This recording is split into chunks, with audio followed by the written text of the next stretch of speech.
Most people don't lose their way all at once.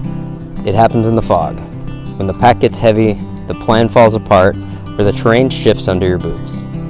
No matter where you find yourself, one truth never changes. Speed doesn't matter if your stance is unstable. You need ground underneath that doesn't slip. Welcome to Forged Footing, a field guide for navigating life's trail with purpose, integrity, and perspective. Grab your pack, keep your head up. I'm Phil Cease. Let's head out on the trail. Welcome to Forged Footing. Today we're starting at the very beginning of the trail, identity. We all carry a mental map of who we think we are. We use our career successes, how much is in our bank accounts, the feedback we get from the comments on our social media. But what happens when the trail changes? When we lose our job, we're not able to afford the same things we used to, or the comments change or disappear altogether.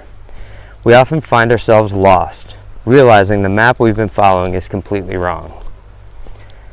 As a cook in kitchens or a player out on the ice, I was taught early on that if you don't have a plan, you will fail. But what happens when you become so obsessed with the plan? What happens when we're so focused that we define ourselves by our output? Our identity becomes tied to that output. If I'm a high performer, I'm a success. If I'm not, I'm invisible. The Old Testament of the Bible addresses this in Judges chapter 6, verse 12. We meet Gideon, a man hiding in a winepress, terrified, feeling like a failure. He defines himself by his poverty and his fear. But God speaks a different truth. The Lord is with you, mighty warrior. Mighty warrior? God didn't define him by his performance, which was non-existent, but by his design. Here's the truth to it all. You aren't what you produce.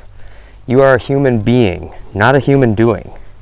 Until you anchor your identity in something that doesn't change when your circumstances do, you will always be a slave to that next win.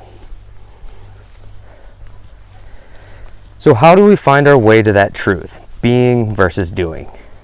When you're hiking in the fog, when you can't see much more than a foot in front of you, you have to trust your compass. In our everyday lives, that compass you rely on is your identity anchor, always pointing you in the direction of your true identity, your being.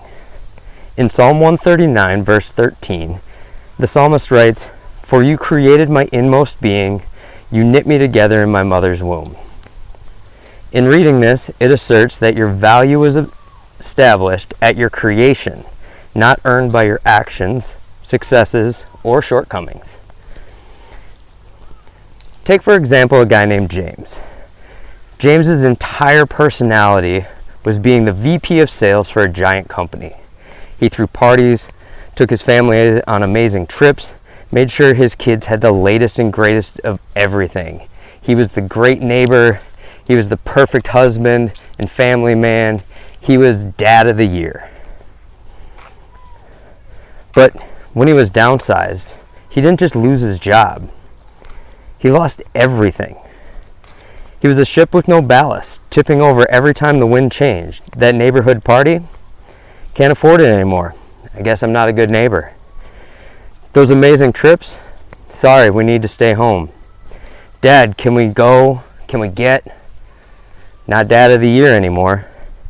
He had to learn that his worth as a father and a man existed entirely apart from his business card and paycheck. He had to reset his coordinates to the truth that he was knit together with purpose, regardless of his employment status. He needed to find and anchor himself in the identity given to him long before he was any of the actions, successes, or shortcomings he was using to define himself. So when we find ourselves off course, how do we reset? How do we anchor ourselves?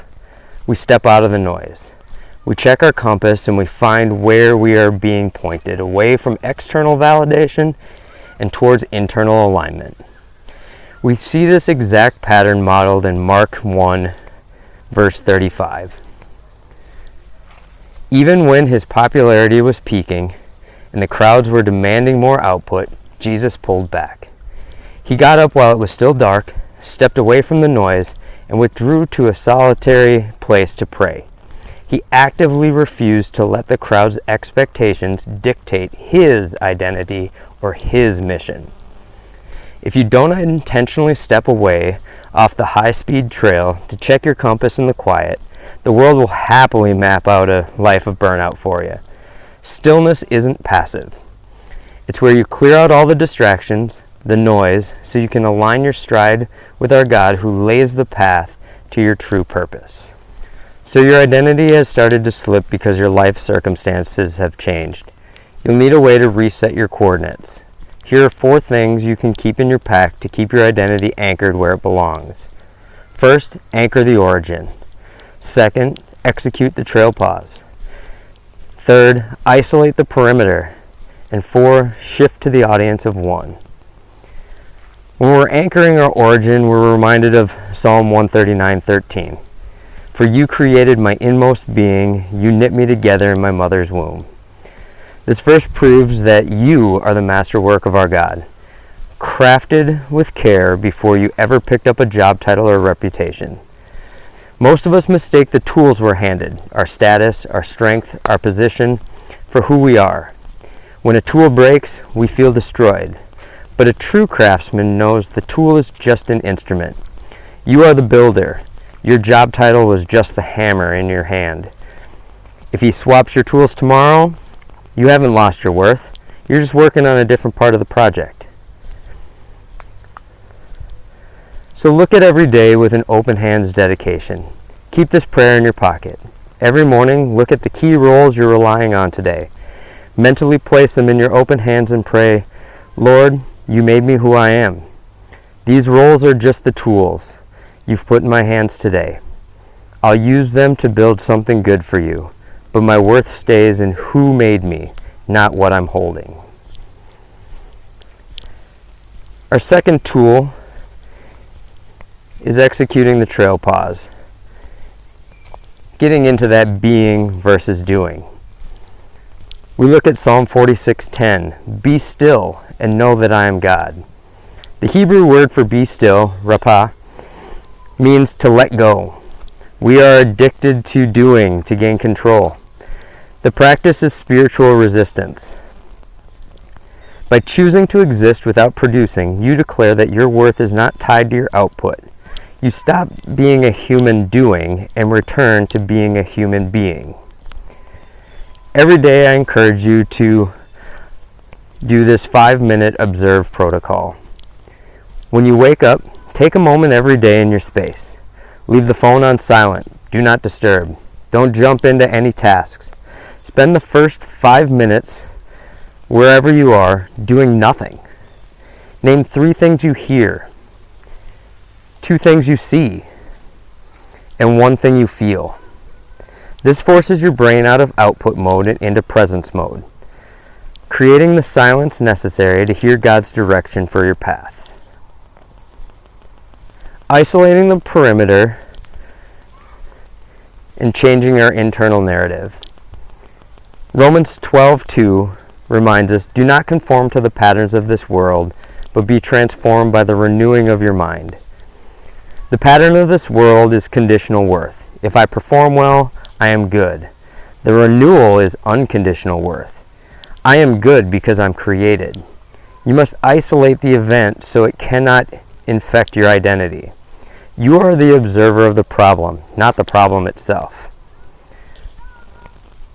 So I encourage you to, when you're feeling stressed in here, a way to help isolate the perimeter is use a fact versus feeling audit. If you catch yourself saying, I am a failure, stop. Rewrite it. I'm Phil. I'm experiencing this setback in this current project. But because I'm created in His image, I am capable of learning, growing, and moving forward. This separates the fleeting circumstances from your eternal identity.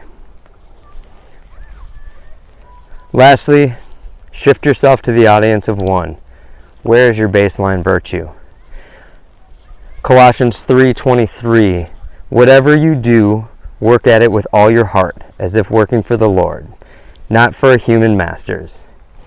This verse provides the ultimate defense against burnout.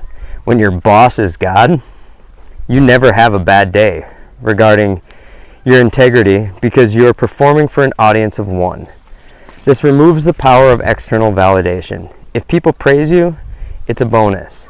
If they criticize you, it doesn't touch your core because you already know you did your best work for your real employer.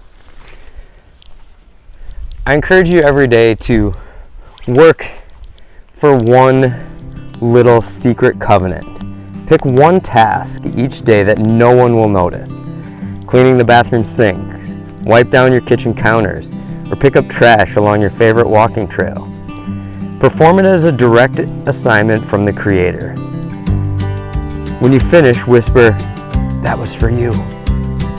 This trains your brain to seek internal satisfaction rather than external applause. The map of your life will change, but the compass doesn't have to. So set your stance, keep your head up, and I'll see you on the next segment of the trail.